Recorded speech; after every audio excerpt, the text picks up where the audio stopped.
हरे कृष्णा, राधे राधे। सभी भक्तों को सादर प्रणाम। भक्तों, आज के इस वीडियो में हम जानेंगे सोमवती अमावस्या कब है, अमावस्या का महत्व, पूजा विधि, पूजा सामग्री और सोमवती अमावस्या की व्रत कथा भी आज हम इसी वीडियो में श्रवण करेंगे।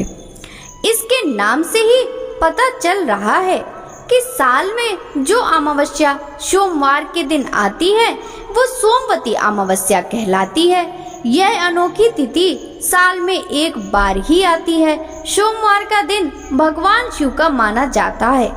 इस दिन की अमावस्या का विशेष महत्व होता है। विवाहित स्त्री अपने पति की लंबी आयु के लिए इस व्रत को पूरी श्रद्धा से रखती है। पितृदोष व काल सर्प योग वालों के लिए इस पूजा का बहुत महत्व होता है। सोमवती अमावस्या जून जुलाई के महीने में आती है। इस बार ये 17 जुलाई को पड़ेगी। इस दिन उपवास रखा जाता है व पीपल के पेड़ की पूजा की जाती है। सोमवती अमावस्या का महत्व, पीपल के पेड़ की परिक्रमा करने से जीवन में सुख व शांति आती है। पति को दीर्घायु प्राप्त होती है। इस दिन सुबह से ही मौन रहा जाता है व दान का विशेष महत्व है। इस दिन पूजा करने से पितृदोष दूर होता है। पूर्वजों को मोक्ष की प्राप्ति होती है। जीवन में आने वाली कठिनाइयाँ दूर हो जाती हैं। सोमवती अमावस्या पूजा विधि विधान के बारे में जानेंगे। सुबह मौन रहकर किसी भी पवित्र नदी में स्नान करें। इससे पितरों को भी शांति मिलती है। सूर्य व तुलसी को जल अर्पण करके गायत्री मंत्र का उच्चारण करें। तुलसी की 108 बार परिक्रमा करें। शिव की प्रतिमा पर जल चढ़ाएं। गाय को दही और चावल खिलाएं। हो सके तो पूरा दिन मौन व्रत धारण करें। पीपल के पेड़ के पास जाएं। वहां पास में ही तुलसी भी रखें। उस पर दूध, दही, रोली, चंदन, अक्षत, फूल, माला, हल्दी, काला तिल चढ़ाएं।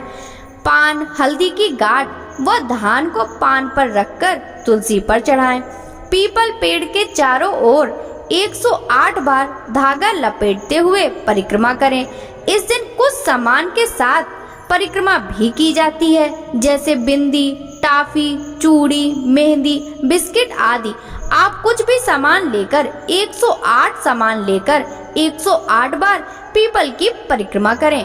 फिर उस सामान को विवाहिताओं व कन्याओं को बांट दें। घर में रुद्राभिषेक करवाएं। पूरी, खीर, आलू की सब्जी बनाकर पहले पितरों को अर्पण करें। फिर खुद ग्रहण करें।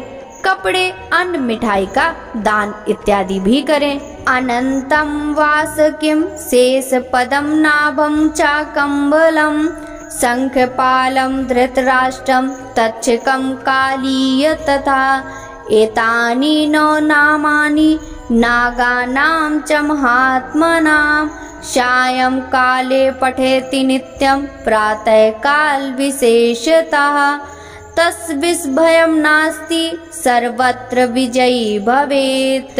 इस व्रत के करने से सभी पाप मिटते हैं, आयु बढ़ती है और सुख संपत्ति बढ़ती है।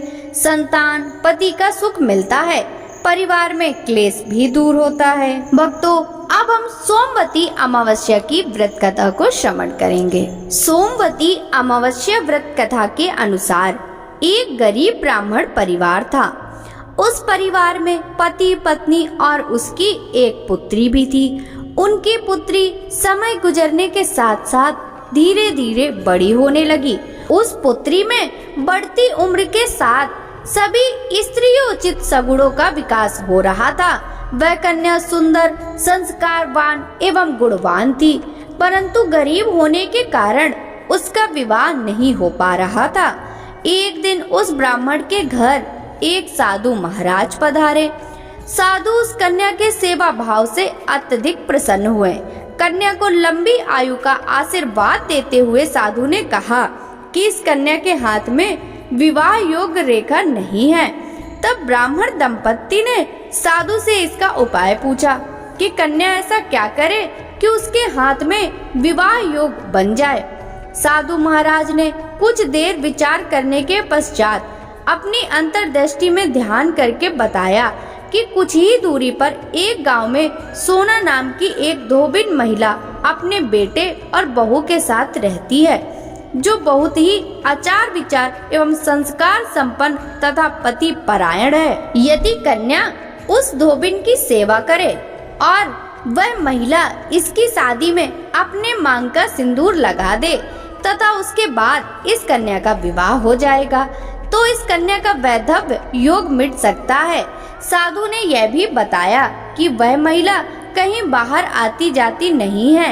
यह सुनकर ब्राह्मणी ने अपनी बेटी से धोबिन की सेवा करने का प्रस्ताव रखा। अगले दिन से ही कन्या प्रातः काल ही उठकर सोना धोबिन के घर जाकर साफ सफाई व अन्य सारे कार्य करके अपने घर वापस आने लगी। एक दिन सोना धोबिन अपनी बहू से पूछती है कि तुम तो सुबह ही उठकर सारे घर का काम कर लेती हो और पता भी नहीं चलता। बहू ने कहा, माँ जी, मैंने तो सोचा कि आप उठकर सुबह सारे काम खुद ही खत्म कर लेती हैं। मैं तो देर से उठती हूँ। यह सब जानकर दोनों सास बहू घर की निगरानी करने लगी कि कौन है जो सुबह ही घर का सारा काम करके चला जाता है। कई दिनों के बाद धोबिन ने देखा कि एक कन्या मुंह ढके अंधेरे में घर में आती है और सारे काम करने के बाद चली जाती है। जब वह जाने लगी तो सोना धोबिन उसके पैरों पर गिर पड़ी, पूछने लगी कि आप कौन हैं और इस तरह छुपकर मेरे घर की चाकरी क्यों करती हैं। तब कन्या ने साधु द्वारा कही गई सारी बात बताई।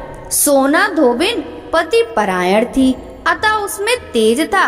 वह तैयार हो गई। सोना धोबिन के पति थोड़ा अस्वस्थ थे। उन्होंने अपनी बहू से अपने लौट आने तक घर पर ही रहने को कहा।